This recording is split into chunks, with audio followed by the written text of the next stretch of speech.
मेरे प्यारे विद्यार्थी, आपका बहुत बहुत स्वागत, अभिनंदन आपके चहते यूट्यूब चैनल करियर पर सब यार के साथ। आप सबको प्रणाम, नमस्कार, जय हिंद।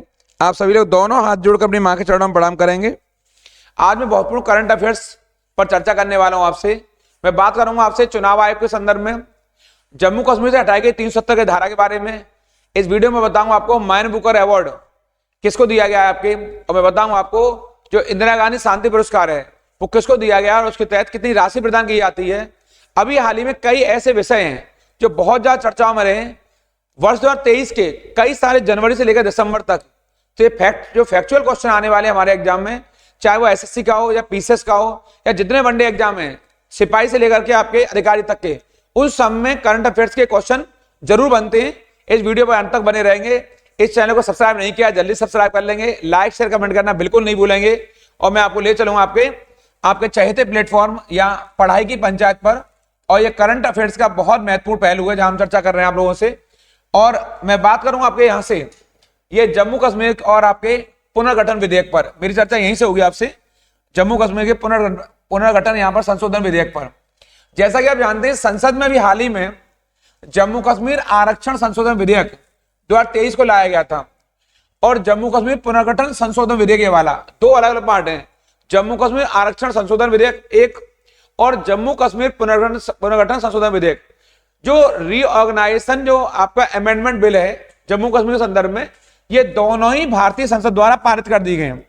प्रश्न ये उठता है कि इनको जब मंजूरी दी गई है आपके, यानी संसद के लोकसभा द्वारा मंजूरी मिल चुकी है और राज्यसभा द्वारा मंजूरी मिल चुकी है आपके 11 दिसंबर 2023 को। यानी कि जो जम्मू कश्मीर के संदर्भ में आरक्षण वाला विषय है, चाहे वो पुनर्गठन वाला विधेयक है, इन दोनों को दिसंबर 2023 में लोकसभा और राज्यसभा द्वारा स्वीकृति दी जा चुकी है, यानी संसद से स्वीकृत हो चुके हैं।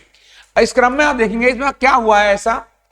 जम्मू कश्मीर आरक्षण संशोधन विधेयक जो दिखाई दे रहा है आपको यहाँ पर 2023 में, इसमें अनुसूचित जाति, ध्यान देंगे वर्ड पे आपके यहाँ पर, अनुसूचित जाति, अनुसूचित जनजाति, यहां ध्यान देंगे आप लोग, और सामाजिक रूप से ये सामाजिक रूप से एक वर्ड, और शैक्षिक रूप से पिछड़े लोगों को, यहां पर ओबीसी ये लोगों को पेशेवर संस्थानों में नौकरियों में प्रवेश में आरक्षण प्रावधान है। यानी आप कह सकते हैं आपके जो व्यवस्था की गई है आपके यहां पर, यानी कि एससी एसटी और सामाजिक तथा शैक्षणिक रूप से पिछड़े लोगों को कहीं ना कहीं हमारे यहाँ जो आरक्षण प्रावधान किया गया, कहां पर, सरकारी नौकरियों में और पेशेवर संस्थान कैसे भी हो, यानी कि जहां पर जो इंस्टीट्यूट्स हैं ऑफिशियल, वहां पर वोकेशनल, वहां पर और आपके सरकारी नौकरियों में इनके लिए आरक्षण का प्रावधान किया गया है। दूसरा प्रावधान है जम्मू कश्मीर पुनर्गठन संशोधन विधेयक 2023 के द्वारा जम्मू कश्मीर पुनर्गठन विधेयक 2019 में ये क्वेश्चन आएगा, कौन से वाले संशोधन में, जो कौन सा विधेयक था जिसमें संशोधन किया गया। तो आप जानते हैं 5 अगस्त 2019 को, मैं पुनः याद दिला दूंगा एक बार आपको, ये 5 अगस्त वर्ष 2019 को आप जानते हैं धारा 370 जैसे हम कहते हैं आर्टिकल 370 को, जो कि एक अस्थायी धारा थी जम्मू कश्मीर राज्य के संदर्भ में। आप सब लोग जानते हैं, यहां पर मैं पीछे पहले चर्चा कर चुका हूं आपके, और जो विद्यार्थी हमारे अभी अभी नए नए जुड़े हैं उनकी जानकारी लिए बता देता हूं कि जम्मू कश्मीर के संदर्भ में धारा 370 के अंतर्गत जम्मू कश्मीर को विशेष राज्य का दर्जा प्राप्त था। उसे यहां पर सरकार द्वारा, भारत सरकार द्वारा 5 अगस्त 2019 को हमेशा के लिए समाप्त कर दिया गया। ये अस्थायी धारा थी और इसके हटते ही जम्मू कश्मीर की स्थिति भारत के अन्य राज्यों के समान हो गई। तो 2019 के जो विधेयक था उसी में आपके ये संशोधन किया गया है।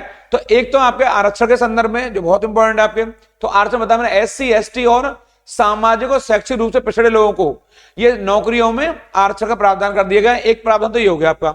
और दूसरा जो बड़ा महत्वपूर्ण आपके जो हम चलेंगे यहां पर, उक्त विधेयक, ये उक्त माने जो ऊपर जो भी बात बता रहा था मैं विधेयक, उक्त विधेयक के संदर्भ में सीटों की कुल संख्या बढ़ाकर 90 कर दी गई है। जैसा कि आप जानते हो इससे पहले सीटों की संख्या थी वो 87 हुआ करती थी, पर यहां संख्या बढ़ाकर 90 कर दी गई है आपके।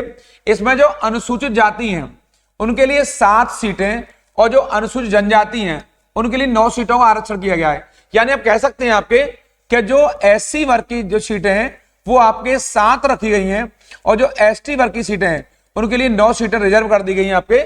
यानी कि जो ये जो संशोधन विधेयक आया है आपके, इसमें जम्मू कश्मीर वाले में एससी वर्ग के लिए 7 सीटें और 9 सीटें आपके एसटी समुदाय के लिए यानी शेड्यूल्ड ट्राइब्स के लिए ये आरक्षित की हैं। कितने में से ये आपको 90 में से यानी 90 में से 7 सीटें एससी को दी जाएंगी और 9 सीटें आपको एसटी को दी जाएंगी। क्वेश्चन हमारे यहीं से बनेगा कि पहला क्वेश्चन बनेगा जम्मू कश्मीर में विधानसभा में कुल कितनी सीटें रखी गई हैं, तो कुल 90 सीटें वर्तमान में रखी गई हैं इस विधेयक के अनुसार, जो संशोधित विधेयक है। इन 90 में से एससी वर्ग के लिए 7 सीटें, एसटी वर्ग के लिए 9 सीटें। इसको आपको याद रखना पड़ेगा। एसटी माने शेड्यूल ट्राइब्स है और एससी माने शेड्यूल कास्ट है। इसके अलावा विशेष बात क्या है यहाँ पर, विशेष बात यहाँ पर है कि उपराज्यपाल जो लेफ्टिनेंट गवर्नर है वहां के, वो विधानसभा में कश्मीरी विस्थापित पंडितों, जो कश्मीरी विस्थापित हैं, 2 सदस्यों को नामांकित कर सकेंगे। ये वाला यानी राज्यपाल, उपराज्यपाल को, लेफ्टिनेंट गवर्नर को 2 सदस्यों को नॉमिनेट करने का अधिकार है, यानी जम्मू कश्मीर की विधानसभा में। इनमें से एक सदस्य का महिला होना आवश्यक है, ये शर्त है इसके आपके यहाँ पर। ऐसा प्रावधान भारत के किसी अन्य राज्य की विधानसभा में नहीं है। ये बहुत महत्वपूर्ण है। भारत में हमारे यहाँ जितनी विधानसभाएं हैं, आप जानते हैं 28 राज्यों विधानसभाएं हैं हमारे यहाँ। यूनियन टेरिटरी में हमारे यहाँ 3 क्षेत्रों में विधानसभाएं, जैसा कि मैं पीछे आपसे चर्चा कर चुका हूं और फिर दोबारा पुनः चर्चा कर रहा हूं। हमारे यहाँ अगर मैं विधानसभा के मामले चर्चा करूंगा तो हमारे यहाँ 28 राज्यों की 28 विधानसभाएं ऑलरेडी हैं, स्टेट लेजिस्लेटिव असेंबली है। इसके अलावा हमारे यहाँ जम्मू कश्मीर, जम्मू और कश्मीर एक, इसके अलावा हमारे यहाँ दिल्ली, यहाँ विधानसभा है। इसके अलावा पौंडचेरी, यहाँ विधानसभा है। ये सब आपको बात चीजें आनी चाहिए। जिन विद्यार्थियों नहीं मालूम है, जो हमारे विद्यार्थी अभी जुड़े हैं, पहले से लगातार जुड़े हुए हैं, उन्हें पता है, लेकिन जो अभी भी जुड़ रहे हैं मुझसे, वो जान लेना कि जम्मू कश्मीर की विधानसभा में सीटों की संख्या 90 है, दिल्ली में सीटों की संख्या आपके 70 है और पौंडचेरी में सीटों की संख्या आपके 30 है। यानी आप कह सकते हैं अगर यूनियन टेरिटरी, ये केंद्र शासित प्रदेश है, वर्तमान समय में यूनियन टेरिटरी की संख्या हमारे यहाँ पर 8 है। उन 8 में से 3 में विधानसभा यानी कि स्टेट लेजिस्लेटिव असेंबली है, तो उनमें से सबसे बड़ी विधानसभा हमारी जम्मू कश्मीर की है। उसके बाद दिल्ली की विधानसभा 70 सीटों वाली, उसके बाद पौंडचेरी की आपको 30 सीटों वाली। कहने का मेरा मतलब यह है किसी भी राज्य की विधानसभा में महिलाओं के लिए मनोनीत वाला प्रावधान नहीं है, केवल ये जम्मू कश्मीर की विधानसभा प्रावधान किया गया जहां पर एक महिला को यहां पर मनोनीत किया गया आपके उपराज्यपाल के द्वारा। यह बहुत महत्वपूर्ण है, इसको आप यहां पर वेरी मोस्ट इंपोर्टेंट कर लें, क्योंकि इस प्रकार के प्रश्न कई बार एग्जाम में पूछे जाते हैं हमारे एग्जाम में। इस कड़ी में हम लोग आगे चलेंगे आपके यहां से। ये हमारा विश्लेषण का दूसरा हिस्सा है, यहां जो बता रहा हूं मैं आपको, ये दूसरा हिस्सा ये जम्मू कश्मीर से जो अनुच्छेद 370 है उसको सुप्रीम कोर्ट ने वैध यानी कि बिल्कुल कानूनी तौर पर लीगल माना है, वैध माना है। अभी हाल ही में लेटेस्ट है और ये बिल्कुल लेटेस्ट न्यूज है आपके, यानी देश के सर्वोच्च न्यायालय यानी कि हमारे सुप्रीम कोर्ट ने, ये सुप्रीम कोर्ट है, पीछे एससी जो था वो शेड्यूल कास्ट है, ये एससी लिख रहा हूं यहां पर, ये सुप्रीम कोर्ट जो देश की सर्वोच्च न्यायिक अदालत है। सुप्रीम कोर्ट ने केंद्र सरकार द्वारा जम्मू कश्मीर को विशेष राज्य का दर्जा देने वाले अनुच्छेद 370 को हटाना वैध माना है। अर्थात हमारी भारत सरकार ने जो अनुच्छेद 370 को 5 अगस्त 2019 को, बार बार बोल रहा हूं क्योंकि ये डेट आपको याद करनी है, 5 अगस्त 2019 को भारत सरकार ने जो अनुच्छेद 370 को हटाया है उसे सुप्रीम कोर्ट ने वैध माना है, लीगल माना है, सही माना है कि भारत सरकार का निर्णय बिल्कुल सही था, देश हित में था, राष्ट्र हित में था। सही अर्थों में भारत अगर एकीकृत हुआ है, एक हुआ है तो 5 अगस्त 2019 को ही हुआ है। इसे कहते हैं हम इंटीग्रेटेड इंडिया, यानी 15 अगस्त को भारत को आजादी मिली जरूर 47 में, लेकिन कहीं ना कहीं जम्मू कश्मीर को जो विशेष राज्य का दर्जा देकर 370 के अंतर्गत एक अलग से कुछ विशेष प्रावधान कर दिए गए। उसके चलते भारत में जम्मू कश्मीर होते हुए भी भारत का अभिन्न अंग नहीं था। यद्यपि हम कई मोर्चों पर कहते रहे कि जम्मू कश्मीर अभिन्न हिस्सा है, लेकिन 5 अगस्त 2019 को 370 के हटने के बाद ही जम्मू कश्मीर भारत का अभिन्न हिस्सा बन चुका है। एक प्रधान और एक आपका निशान, यानी एक ही निशान है, एक ही प्रधान है और एक ही विधान माने कानून है। तो ये जो बहुत महत्वपूर्ण है आपके, इसे लीगल माना है। असली बात यह है इस निर्णय को चुनौती देने वाली याचिकाओं की सुनवाई करने के वाले मुख्य न्यायाधीश यहां से जो डीवाई चंद्रचूड़, आप जानते हैं जो हमारे मुख्य न्यायाधीश हैं यहाँ पे आपके, जो है ये बहुत बहुत महत्वपूर्ण हमारे यहाँ पर जो आपके ये मुख्य न्यायाधीश सुप्रीम कोर्ट के, इन्होंने डीवाई चंद्रचूड़ की अध्यक्षता में जो 5 जजों की जो पीठ है उन्होंने सर्वसम्मति से और ये कहा है कि जो निर्णय है विशेष राज्य का दर्जा का खत्म करने वाला वो बिल्कुल सही है। 5 जजों के आप नाम याद कर लेंगे, आपके कई बार आपके एग्जाम में इस तरह के जजों के नाम भी पूछ लिए जाते हैं, तो आप देख लेंगे यहां से। इन 5 जजों के नाम भी मैं बता दूंगा आपको यहां से अभी। जैसे कोर्ट ने 30 सितंबर 2024 तक यहाँ ये एक महत्वपूर्ण बात कही है, यहाँ इसको थोड़ा मिटा देंगे, यहाँ से मिसप्रिंट हो गया यहाँ पर 24 तक विधानसभा, सुप्रीम कोर्ट ने अपने आदेश में कहा है कि सितंबर 2024 तक विधानसभा के चुनाव, यानी कि जो विधानसभा है वहां पर, कहां पर, जम्मू कश्मीर में, वो चुनाव हो जाने चाहिए। यानी 30 सितंबर 2024 तक एक टाइम डेडलाइन दी है कि आपको जम्मू कश्मीर की विधानसभा के चुनाव कराने हैं, और ये अनिवार्य कर दिया है। इसके अलावा जो 5 जजों की बेंच है, जो मैं बता रहा था अभी आपको, जो बेंच माने पीठ है आपके, उसमें जस्टिस डीवाई चंद्रचूड़ जो सुप्रीम कोर्ट के मुख्य न्यायाधीश हैं, जस्टिस संजय किशन कौल ये एक आप हैं, जस्टिस BR गवई ये हैं, जस्टिस सूर्यकांत ये हैं, और जो खन्ना हैं ये भी इसमें शामिल है आपके, जो बहुत महत्वपूर्ण हमारे लिए। यानी कि 5 जज हैं, जस्टिस खन्ना, यानी आप याद कर लें, जस्टिस चंद्रचूड़ हैं, जस्टिस किशन कौल जी हैं, BR गवई हैं, और आपके सूर्यकांत जी हैं, और खन्ना जी हैं। ये 5 जज हैं। आप पीछे पीछे नाम याद कर लीजिए, चंद्रचूड़ कर लीजिए एक, ये एक है, किशन कौल कौल कर लीजिए, BR गवई गवई कर लीजिए, आप सूर्यकांत कर लो और खन्ना कर लो। केवल 5 जज हैं जिन्होंने भारत सरकार के निर्णय को वैध माना है कि आपने 5 अगस्त 2019 को जो जम्मू कश्मीर 370 हटाई है धारा, वो बिल्कुल सही है। इसी के चलते भारत एक हो सका है। ये बड़ा महत्वपूर्ण निर्णय था। उल्लेखनीय है कि ये केंद्र की नरेंद्र मोदी सरकार ने, ये रहा वो डेट आगे मैं बार बार चर्चा कर रहा हूं, 5 अगस्त 2019 को जम्मू कश्मीर से अनुच्छेद 370 को हटा दिया आपके। इसके साथ ही राज्य को 2 हिस्सों में, ये रहा, जम्मू कश्मीर और लद्दाख में विभाजित करके उन्हें केंद्र शासित प्रदेश बना दिया। सब लोग जानते हैं कि यहां पर जम्मू कश्मीर को विभाजित किया गया और इनको दोनों को यूनियन टेरिटरी यानी केंद्र शासित प्रदेश बना दिया गया। एक हिस्सा जम्मू कश्मीर का, दूसरा हिस्सा लद्दाख का। इन पहलुओं पर मैं पीछे चर्चा कर चुका हूं। मैं फिर कह रहा हूं, इस चैनल को अभी तक सब्सक्राइब नहीं किया है, जल्दी सब्सक्राइब कर लीजिए। लाइक शेयर कमेंट करना बिल्कुल नहीं भूलेंगे, क्योंकि एग्जाम वाली क्लास चल रही है। ऐसे पहलुओं पर मैं पीछे चर्चा कर चुका हूं वीडियो, फिर भी बता रहा हूं आपको कि जम्मू कश्मीर की 370 धारा से विशेष राज्य के दर्जे संबंधित प्रश्नों का बनना तय है। इनको रटकर जाएंगे कि जम्मू कश्मीर की विधानसभा में कितने सदस्य रखे गए हैं, आप बताएंगे। उनकी संख्या 90 यानी 90 सीटें रखी गई हैं। उनमें 7 सीटें SC के लिए और 9 सीटें ST समुदाय के लिए रखी गई हैं। 2 सीट उपराज्यपाल द्वारा मनोनीत की जाएंगी। उनमें से 1 महिला सदस्य का होना जरूरी है। ये कुछ ऐसी बातें हैं आपके। इस व्यवस्था को सुप्रीम कोर्ट ने भी लीगल मान लिया है, अर्थात सुप्रीम कोर्ट ने सारी याचिकाओं को खारिज कर दिया है कि जम्मू कश्मीर से 370 हटनी चाहिए थी। ये सरकार का निर्णय बिल्कुल सही है, वैध है, लीगल है। इस क्रम में मैं आपको अपने अगले चरण में ले जाऊंगा। जो ये सेशन हमारा चल रहा है, ये मैं चुनाव आयोग से जुड़े हुए कुछ बहुत महत्वपूर्ण तथ्यों बात करूंगा। यहाँ पर ये कुछ तथ्य हमारे पास इलेक्शन ऑफ इंडिया से, जो हमारा चुनाव आयोग है, इससे जुड़े हुए कुछ तथ्य हैं मेरे पास। कुछ ऐसे फैक्ट हैं जो आपको अभी तक आप नहीं जानते होंगे, उनसे मैं चर्चा बताऊंगा उनके बारे में। पहला क्वेश्चन ये, केंद्रीय मंत्री वर्तमान में कानून मंत्री कौन है हमारे? तो उसका पहला उत्तर ये रहा, अर्जुन राम मेघवाल। यहां से ये हमारे केंद्रीय कानून मंत्री हैं। चूंकि ज्यादातर बच्चों को मालूम है, इनसे पहले आपके जो केंद्रीय कानून मंत्री थे हमारे, उनके बारे में ज्यादातर बच्चों को पता है, वो वर्तमान में उनको हटा दिए गए हमारे यहां से। अभी वर्तमान समय में अर्जुन राम मेघवाल हमारे केंद्रीय कानून मंत्री हैं। और मुख्य चुनाव आयुक्त हैं यहाँ पर आपके ये और अन्य चुनाव आयुक्त, इनकी सेवा शर्तें और इनके कार्यकाल के बारे में एक विधेयक बनाया गया है।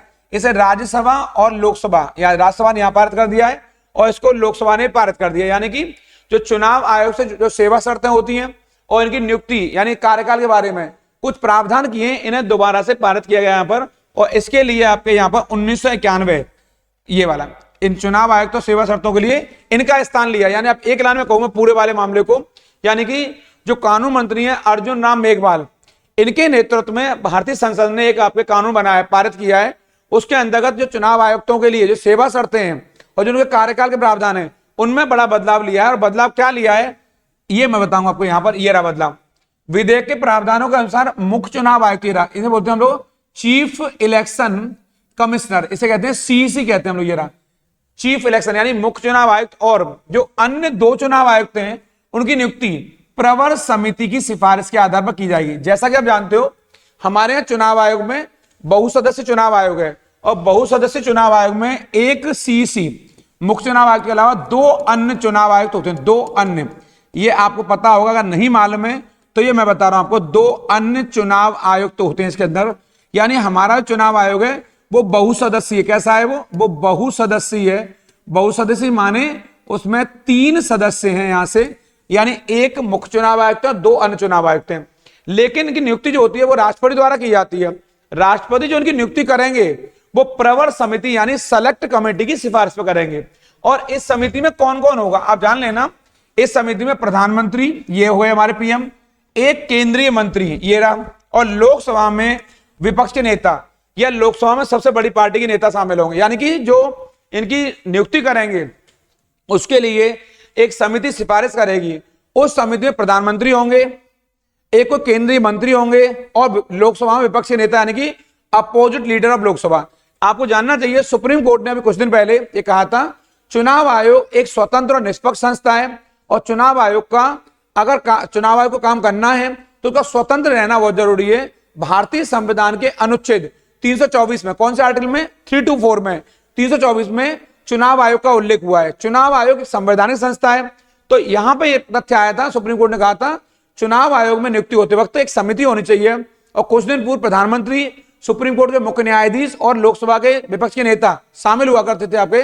लेकिन अभी जो भी बदलाव हुआ है इसमें आपके सरकार द्वारा दिसंबर के महीने में, वो ये हुआ है कि प्रधानमंत्री रहेंगे इसमें, लोकसभा के विपक्ष के नेता होंगे उसमें, और एक कोई केंद्रीय मंत्री होगा। और यहां बहुमत से निर्णय लिया जाएगा, 3-0 से या 2-1 से। अगर इनमें 2 लोगों की सहमति होती है तो वो सिफारिश करेंगे राष्ट्रपति के लिए, और उसके बाद राष्ट्रपति उसकी नियुक्ति कर देंगे। यानी कि चुनाव आयुक्तों की नियुक्ति इस समिति की सिफारिश के आधार पर की जाएगी यहां पर। और मैंने बता दिया है इनमें 3 सदस्य होंगे, इनको देख लेंगे यहां से, इन तीनों को रटकर जाएंगे। ये चुनाव आयोग के संदर्भ में कोई बड़े बदलाव हुए यहाँ पर। इस क्रम में हम आगे चलेंगे आपके। ये मैंने कहा पहले सेशन बड़ा खास है। विधेयक के एक प्रावधान के अनुसार ये रहा, मुख्य चुनाव आयुक्त यानी सीसी और अन्य चुनाव आयुक्त अगर ड्यूटी के दौरान कोई आदेश देते हैं तो न्यायालय में उनके खिलाफ कोई कार्रवाई नहीं की जाएगी। ये बहुत बड़ा निर्णय यहाँ पर। यानी चुनाव आयोग को, मैंने कहा आपसे, चुनाव आयोग को संविधान के अनुच्छेद 324 ये रहा, ये चुनाव आयोग है। यानी क्वेश्चन आए कि चुनाव आयोग ये रहा, चुनाव आयोग में कहां मिलेगा, और संविधान का अगर भाग आ जाए तो भाग कौन सा है, 15। आपको जानना चाहिए भाग 15 में चुनाव आयोग के लिए विशेष प्रावधान किए गए हमारे लिए। और चुनाव आयोग वो संस्था है जो हमारे लिए चुनावों का संचालन करती है, चुनाव कराती है, उनके रिजल्ट जारी करती है आपके, और हमारे यहाँ आचार संहिता को जारी करती है। एक बात देख लेंगे, चुनावों के दौरान अगर चुनाव आयुक्तों ने कोई निर्णय ले लिया, ड्यूटी के दौरान कोई आदेश जारी कर दिया है, तो उनके आदेशों को किसी भी न्यायालय में चुनौती नहीं दी जाएगी, अर्थात उनका आदेश सर्वोपरि माना जाएगा। ये इस कानून के अंतर्गत प्रावधान कर दिया गया है। ये बहुत अतिरिक्त शक्तियां चुनाव आयोग को दी गई हैं। चुनाव आयोग वही संस्था है, आप जानते हैं, इस पर मैं चर्चा करूंगा, पर फिलहाल आप जान लीजिए संविधान के अनुच्छेद 324 में चुनाव आयोग का उल्लेख हुआ है, और चुनाव आयुक्तों की नियुक्ति राष्ट्रपति द्वारा की जाती है। लेकिन उसमें एक समिति होगी जिसमें प्रधानमंत्री होंगे, लोकसभा में विपक्ष के नेता होंगे, और एक कोई केंद्रीय मंत्री होगा। ये 3 लोग होंगे, और इनके आधार पर तीनों चुनाव आयुक्तों की नियुक्ति होगी। मुख्य चुनाव आयुक्त होंगे एक, और 2 अन्य चुनाव आयुक्त होंगे। ये बहुत बहुत महत्वपूर्ण है हमारे लिए। इस समय हम आगे चलेंगे आपके यहां से, ये बड़ी महत्वपूर्ण चर्चा आपके लिए। दिवाली पावर ऑफ 1 अवार्ड, ये एक अवार्ड है हमारे यहाँ पर एक अवार्ड है। इस चुनाव के बारे में बात कर रहा हूं मैं आपसे। ये थोड़ा दिवाली है, सही कर लेंगे यहां से, ये दिवाली है यहां से 2023 दिवाली स्टैम्प, यहां पर द पावर ऑफ 1 अवार्ड, यहां से द पावर ऑफ 1 अवार्ड समारोह में संयुक्त राष्ट्र के पूर्व महासचिव, नाम है उनका बान की मून। क्या नाम है, बान की मून नाम है। ये बान की मून आप जानते हैं यूएनओ के पूर्व महासचिव, क्या नाम, बान की मून। कहां के हैं ये दक्षिण कोरिया के हैं। आपको जानना चाहिए एशिया से अभी तक 2 ही व्यक्ति ऐसे रहे जो यूएनओ में महासचिव बनने में सफल रहे हैं। महासचिव मान होता है जनरल सेक्रेटरी ऑफ यूएनओ। अब तक इनसे पहले एक और बने हमारे यहां, वो म्यांमार के हैं, यूथांट हैं। तो अब तक 2 ही बने, यूथांट पहले हैं एशिया की ओर से बनने वाले, और एशिया की ओर से दूसरे बनने वाले बान की मून है। बाकी लोग अन्य महाद्वीपों से बने। तो बान की मून और 3 ये अनुभवी राजनयिकों को यहां से लाइफ टाइम अचीवमेंट पुरस्कार, ये रहा लाइफ टाइम अचीवमेंट पुरस्कार से दिसंबर 2023 में सम्मानित किया गया है। यानी बान की मून कौन है, ये यूएनओ के महासचिव रहे हैं आपके, और 3 अन्य लोग हैं। ये यहां स्पष्ट है कि उल्लेखनीय है कि शांतिपूर्ण और सुरक्षित विश्व के खातिर काम के लिए ये दिवाली फाउंडेशन यूएसए द्वारा प्रतिवर्ष दिए जाने वाले पुरस्कार को कूटनीति का ऑस्कर कहते हैं। ये बहुत इंपॉर्टेंट है वाला क्वेश्चन आएगा, कूटनीति का ऑस्कर कौन से अवार्ड को कहा जाता है, तो आप बताएंगे। इसका नाम है Diwali power of 1 award, Diwali power of 1 award. ये बहुत इंपॉर्टेंट है इसमें बान की मून और 3 अन्य लोगों को लाइफ टाइम अचीवमेंट से सम्मानित किया गया है। और इस अवार्ड को कूटनीति का ऑस्कर कहते हैं और ये अमेरिका द्वारा दिया जाता है और ये अवार्ड प्रतिवर्ष दिए जाने वाले अवार्ड है। इसका दिवाली है, ये गलती से आपके ये दिवाली हो गया है। ये दिवाली फाउंडेशन यूएसए द्वारा दिया जाता है, यानी अमेरिका द्वारा दिया जाता है। इसे कूटनीति का ऑस्कर भी कहते हैं, यानी डिप्लोमेट में इसका बहुत बड़ा योगदान है। आप जानते हैं बान की मून ने आपके अपने कार्यकाल में 10 साल पूरे किए और उस दौरान आपने अंतरराष्ट्रीय मंच पर शांति और सुरक्षा के लिए बहुत महत्वपूर्ण कार्य किए। यूएनओ दुनिया की सबसे बड़ी अंतरराष्ट्रीय संस्था है जो शांति और सुरक्षा की अभिवृद्धि के लिए निरंतर प्रयासरत रहती है। बहुत इंपॉर्टेंट है, इनको अभी याद कर लेंगे। यहां से इस तरह में हम आगे जाएंगे। आपके याद देखेंगे आप लोग प्रधान कुछ अन्य फैक्ट बता रहा हूं, ये कुछ अन्य फैक्ट है आपके लिए, कुछ अन्य महत्वपूर्ण फैक्ट हैं, वो तो मैंने आपको बात करी। यहां से कुछ अन्य तथ्य हैं, यहां से इन तथ्यों को आप वन लाइनर में, ये रहा, इन्हें वन लाइनर में आप लोग याद कर लेंगे यहां से, और मैं कहूंगा अपनी कॉपी निकाल लेंगे और इनको याद करते जाएंगे। प्रधानमंत्री मोदी ने सूरत में, ये रहा, बहुत तेजी से बता रहा हूं, सूरत यानी गुजरात में दुनिया के सबसे बड़े ऑफिस कॉम्प्लेक्स ये सूरत डायमंड बोर्ड से रहा, सूरत डायमंड बोर्ड का 17 दिसंबर 2023 को उद्घाटन किया है। क्वेश्चन कैसे आएगा, सूरत डायमंड बोर्ड्स का अभी हाल ही में कहां आपके उद्घाटन हुआ है, कहां ये अभी भी चालू हुआ है, तो आप बताएंगे ये गुजरात के सूरत में हुआ है। स्वयं प्रधानमंत्री ने इसका उद्घाटन किया है। ये भारत का नहीं, एशिया का नहीं, बल्कि दुनिया का सबसे बड़ा डायमंड फोर्स सेंटर बनेगा जहां पूरी दुनिया की नजरें इस पर टिकी रही। कहां पर है ये, सूरत में आपके। इसका उद्घाटन हुआ है अभी आपसे, ये थोड़ा सा उद्घाटन में यह अशुद्धि हो गई है। आप जानते हैं उद्घाटन यानी इनॉग्रेशन है, ज्यादातर विद्यार्थी हमारे जानते हैं, इसको सही कर लेंगे। यहां से देश की 2 सबसे महत्वपूर्ण और प्राचीन शिक्षा पीठों कौन कौन सी, ये पीठों का नाम बता रहा हूं आपको, तमिलनाडु और काशी। ये रहा, एक तमिलनाडु और एक काशी के बीच सदियों पुराने संबंधों का उत्सव मनाने के लिए 15 दिनों का काशी तमिल, ये बहुत महत्वपूर्ण है, काशी तमिल संगमम के दूसरे चरण का जो उद्घाटन हुआ है वो वाराणसी के नमो घाट पर हुआ। कहां हुआ है, वो वाराणसी के नमो घाट पर हुआ है। और कब हुआ है, दिसंबर 2023 में हुआ है। डेट याद करने को आवश्यकता नहीं है आपको, क्योंकि डेट हमारे एग्जाम में नहीं पूछी जाती है, लेकिन वर्ष और महीने कई बार पूछ लिए जाते हैं। तो आप बताएं दिसंबर 2023 में वाराणसी के नमो घाट पर ये काशी और तमिल, तमिल आप जानते हैं तमिलनाडु, तमिलनाडु की मूल भाषा है, शास्त्रीय भाषा कौन सी है, वो तमिल है। और काशी में संस्कृत का और बड़े पैमाने पर निरंतर तौर पर आपके वहां वाचन किया जाता है। तो इन दोनों का समागम हुआ है कहां पर, काशी के आपके यूपी के वाराणसी में। वाराणसी को बनारस भी कहा जाता है, वाराणसी को काशी भी कहा जाता है, और बनारस को काशी विश्वनाथ यानी भोले भंडारी की नगरी भी कहा जाता है। ऐसे बहुत सारे नाम हैं, इसको यहां से देख के जाएंगे आप लोग। इस क्रम में आप देखेंगे यहां से अगला महत्वपूर्ण पार्ट है, भारतीय वायुसेना ने एक बहुत महत्वपूर्ण यहां पर सूर्यलंका, ये रहा सूर्यलंका एयरफोर्स स्टेशन पर आयोजित ये अस्त्र शक्ति 2023 युद्धाभ्यास के दौरान नए डिफेंस, ये रहा नए एयर मिसाइल डिफेंस सिस्टम, क्या नाम है उसका, समर, ये नाम है, ये नाम है उसका समर। और इस समर की फुल फॉर्म यहां से कर लेंगे आप लोग। कई बार ऐसे क्वेश्चन हमारे एग्जाम पूछे जाते हैं।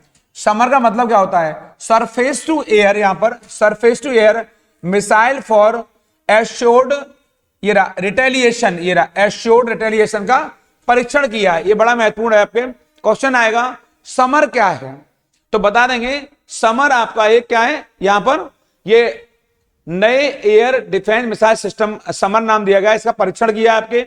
और किसने किया है, भारत के आपके एयरफोर्स स्टेशन में हुआ है आपका अभ्यास, और ये भारत की एयरफोर्स द्वारा किया गया बहुत महत्वपूर्ण अभ्यास है। इसको आप रट के जाएंगे। और नाम है, उसका नाम दिया गया है अस्त्र शक्ति 2023। अस्त्र शक्ति 2023 का संबंध किससे है, एयरफोर्स से। वो देखा नेवी से है, क्या थल सेना से है, क्या अमेरिकी सेना से, तो आप बताएं एयरफोर्स का अभ्यास है अस्त्र शक्ति 2023। इसको आप लोग लिख लेंगे और याद कर लेंगे।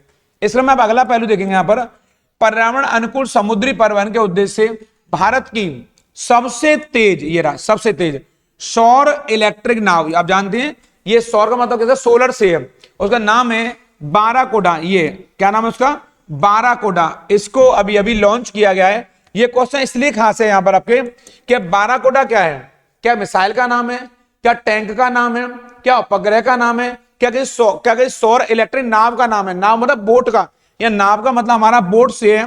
मैं बोट की बात कर रहा हूं आपसे, ये बोट की बात कर रहा हूं, बोट। तो क्या नाम, बाराकोडा। बाराकोडा एक बोट है जो सौर इलेक्ट्रिक नाव है, जो बहुत महत्वपूर्ण है आपके। यद्यपि मैं इसको एक पिछले वीडियो में आपसे बता चुका हूं, फिर दोबारा बता रहा हूं। बाराकोडा एक सौर इलेक्ट्रिक नाव है, इसको रट लेंगे यहां से। इस क्रम में आप आगे देखेंगे यहां से, देश के प्रधानमंत्री नरेंद्र मोदी द्वारा स्वस्थ भारत के संकल्प को साकार करने वाली ये रही करती Vedanta pink city half marathon Jagatpura, इसको संपन्न हुआ है यहां पर। यानी क्वेश्चन आएगा Vedanta pink city half marathon ये जगतपुरा कब संपन्न हुई है? तो अब दिसंबर 2023 में। कहां संपन्न हुई है? तो राजस्थान के जयपुर में। ये आपको याद करना है आपको यहां से। और ये इसका नाम है स्वस्थ भारत के संकल्प के लिए। तो ये बहुत महत्वपूर्ण मैराथन दौड़ थी। इसका नाम है Vedanta pink city half marathon. ये इसलिए इंपॉर्टेंट है क्योंकि स्वयं प्रधानमंत्री जी ने इसका वहां पर जाके ये संपन्न हुई थी सामने, और ये बहुत ज्यादा महत्वपूर्ण मानी गई थी।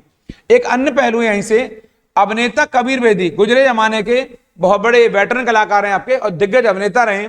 इनको अभी हाल ही में इटली की सरकार द्वारा एक प्रतिष्ठित नागरिक सम्मान दिया गया, उसका नाम है order of merit of the ये इटालियन रिपब्लिक अवार्ड। ये है, इसको इटली की भाषा में इस तरह आप जान सकते हैं, मेरिटो डेला रिपब्लिक इटालियाना, ये इसका नाम है आपके। यानी कि क्वेश्चन आएगा अभी हाल ही में भारत के कौन से फिल्म अभिनेता हैं या कौन से अभिनेता हैं जिन्हें इटली की सरकार द्वारा उनका नागरिक सम्मान दिया गया। तो नाम उनका ये तो नाम तो नहीं आएगा, लेकिन फिर भी नाम आ जाएगा तो आप इटली से पहचान लेंगे। इटली को इटालियन भी कहते हैं, लेकिन ये आएगा किस सरकार ने दिया है। क्योंकि फ्रांस से हमारे बड़े अच्छे संबंध रहे हैं अभी हाल के दिनों में, ब्रिटेन से बढ़िया संबंध बने आपके, और अन्य जो यूरोपीय राष्ट्र हैं बेहतर संबंध हुए हैं। तो चारों पांचों का नाम देगा, ब्रिटेन का नाम देगा, फ्रांस का नाम देगा, इटली का नाम देगा, आपका नॉर्वे का नाम देगा, जिनसे भारत की बेहतरीन यात्रा हो रही है बिहार के दिनों में। तो आप मारेंगे इटली का अवार्ड मिला कबीर बेदी को, जो कि फिल्म की दुनिया में एक बड़े कलाकार रहे हैं।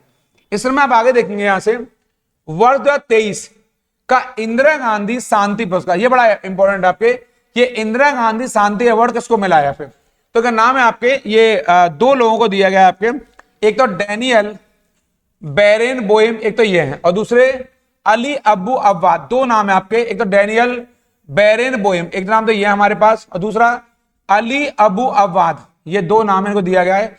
इनका संबंध इजराइल फिलिस्तीन संघर्ष के अहिंसक समाधान की दिशा में इनके प्रयासों के लिए दिया गया है अवार्ड आपके। यानी कि जो अभी हाल के दिनों में इजराइल में और फिलिस्तीन में संघर्ष चल रहा है, उसमें अहिंसक तरीके से, नॉन वायलेंस हो, वहां पर वायलेंस ना हो, अहिंसक प्रयासों के लिए इन दोनों को, एक नाम है आपके डैनियल बेरेनबोइम, आपको तो लंबा याद नहीं रहेगा, आप छोटा सा कर सकते हैं, बेरेनबोइम और अव्वाद, या कर सकते हैं खाली बोइम और अव्वाद, ऐसे कर सकते हैं आपके। इन दोनों को इंदिरा गांधी शांति पुरस्कार से सम्मानित किया गया वर्ष 2023 में। और आपको बता देता हूं, इस पुरस्कार के अंतर्गत जो राशि दी जाती है वो 25 लाख रुपए, कितनी दी जाती है? 25 लाख रुपए की राशि दी जाती है। और इसके अलावा एक प्रशस्ति पत्र भी दिया जाता है। क्या दिया जाता है?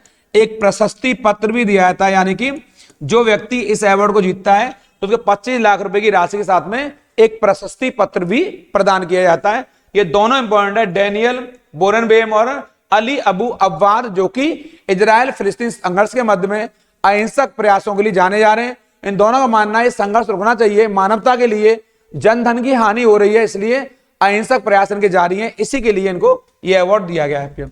इस क्रम में हम आगे चलेंगे। आप लोग जो अगले फैक्ट है हमारे पास, ये 12 दिसंबर 2023 को जारी United Nations office for drugs and crime की अफीम उत्पादक राष्ट्रों की सूची जारी हुई है आपके। इसमें खाली इतना याद करना है आपको कि अभी हाल ही में अफीम उत्पादन में पहले स्थान पर कौन आ गया? तो आप बताएं, म्यांमार आ गया। ये वाला म्यांमार आ गया। कुछ दिन पहले सूची में आपके अफगानिस्तान का स्थान होता था, कई और राष्ट्रों का स्थान था।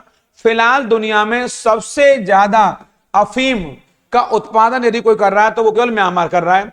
यूएनओडीसी की रिपोर्ट है आपके। यूएनओडीसी ये आएगा नहीं, ये बड़े एग्जाम में आएगा, वनडे एग्जाम में इतना आएगा कि अभी हाल ही में दुनिया का कौन सा राष्ट्र है जो अफीम को हमारे यहाँ ओपियम बोलते हैं, और अफीम का जो उपयोग है बहुत सारे ड्रग्स में, दवाइयों में किया जाता है, कई सारे मादक पदार्थों में किया जाता है। तो अफीम उत्पादन दुनिया में पहला राष्ट्र कौन सा है? वो म्यांमार है। और म्यांमार का पुराना नाम क्या? बर्मा है। बर्मा, इसकी पुरानी राजधानी रंगून है। वर्तमान में इसकी नई राजधानी नीपडा है। कौन सी है? नीपडा है। ये इसकी न्यू कैपिटल ऑफ बर्मा, ये वाली। और पुरानी राजधानी इसकी रंगून हुआ करती थी आपके यहां से, ये बड़ी महत्वपूर्ण है। और म्यांमार का पुराना नाम क्या होता था? वो बर्मा होता था। ये सब मैंने बता दिया आपको यहां से। कुछ विद्यार्थी हमारे नहीं पता है कि म्यांमार का पुराना नाम क्या है, तो बर्मा नाम है। और पुरानी राजधानी रंगून है, और नई राजधानी इसकी जो इस समय आपके वो कौन सी है, वो निपडा है। ये कई बार एग्जाम में आती है यहां से। अन्य हमारा एक फैक्ट है यहां पर, संसद की सुरक्षा में ये उल्लंघन की घटना की जांच के लिए ये रहा सीआरपीएफ के जो डीजी हैं, महानिदेशक हैं अनीश दयाल सिंह, ये थोड़ा सा इंपॉर्टेंट है यहाँ पे ये वाला, इनकी अध्यक्षता में एक जांच समिति बनाई गई है और कुछ इसमें अन्य सुरक्षा एजेंसी सदस्य और विशेषज्ञ शामिल किए गए हैं आपके। यानी कि जो भी हाल में आपने देखा होगा संसद भवन में कुछ लड़के अंदर घुस गए थे आपके, और घुस करके उन्होंने जिस प्रकार के आपके गैस पाउडर का प्रयोग किया आपके, बाहर जिन्होंने आपको उपद्रव मचाया, तो इसको लेकर के संसद हमारा लोकतंत्र का मंदिर है, अगर मंदिर पर कोई जाकर के सुरक्षा में सेंध लगाता है, घुसपैठ करता है, चाहे देश का हो या विदेश का कोई भी हो, उन्हें बख्शा नहीं जाएगा। आखिर इस लोकतंत्र के मंदिर पर किसकी हिमाकत हो गई जिन्होंने इस तरीके से वहां आप पे उपद्रव मचाया।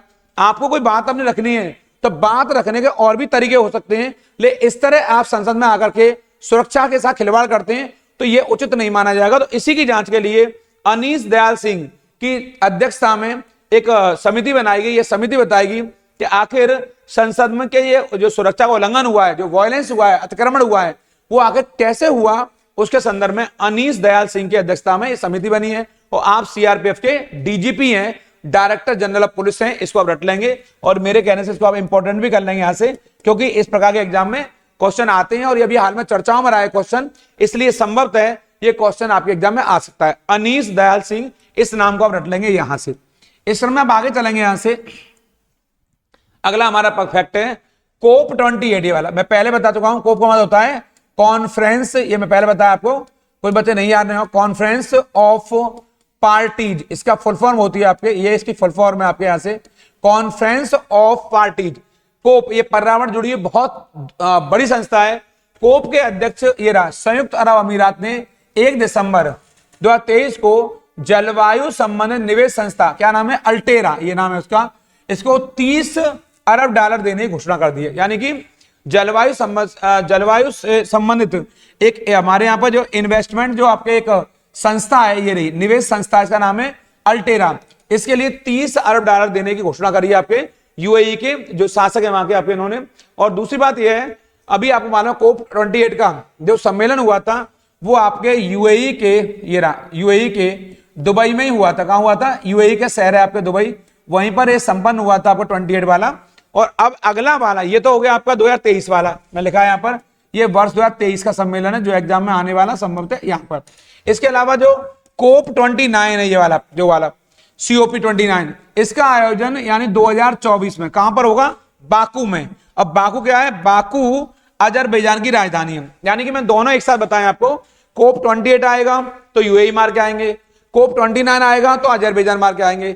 अजरबैजान की राजधानी बाकू है और ये जो सम्मेलन हुआ ये यूएई के शहर दुबई में हुआ है। तो यानी कि जो ये जो अल्टेना है, एक संस्था है, निवेश संस्था, इसके लिए कुछ पैसा दिया गया है $30 अरब की। ये एक बड़ी धनराशि है आपके जो यूएई के चेयरमैन द्वारा दी गई है। और मैं बताऊंगा ज्यादा बड़ा क्वेश्चन क्या पूछ सकते हैं आपसे, ये पूछ सकते हैं कोप 28 का सम्मेलन 2023 में कहां पर हुआ है, ये बता दीजिए आपके। और कोप 29 का सम्मेलन कहां होगा, तो बताएंगे आपके ये बाकू में होगा जो कि अजरबैजान की राजधानी है। ऐसे प्रश्न आपके एग्जाम में कई बार पूछे जाते हैं, इनकी फुल फॉर्म भी कई बार पूछ ली जाती है। इस क्रम में हम आगे चलेंगे देश के संविधान के बारे में। यहां से प्रधानमंत्री मोदी जी की अध्यक्षता में यहां पर उनके भाषणों का संकलन, ये आप पे काम की बात है। प्रधानमंत्री जो अब तक लेक्चर दिए आपके, उनको नए भारत का सामवेद, ये किताब का नाम है, यहां से संकलन, यहां से नए भारत का सामवेद, यानी कि आपको यहां तक इसको आपको अंडरलाइन करके इंपोर्ट करना है। यहां से नए भारत का सामवेद, पुस्तक का नाम ये है नए भारत का सामवेद। आपने सुना होगा हमारे पास 4 वेद हैं, ऋग्वेद है, यजुर्वेद है, सामवेद है, अथर्ववेद है।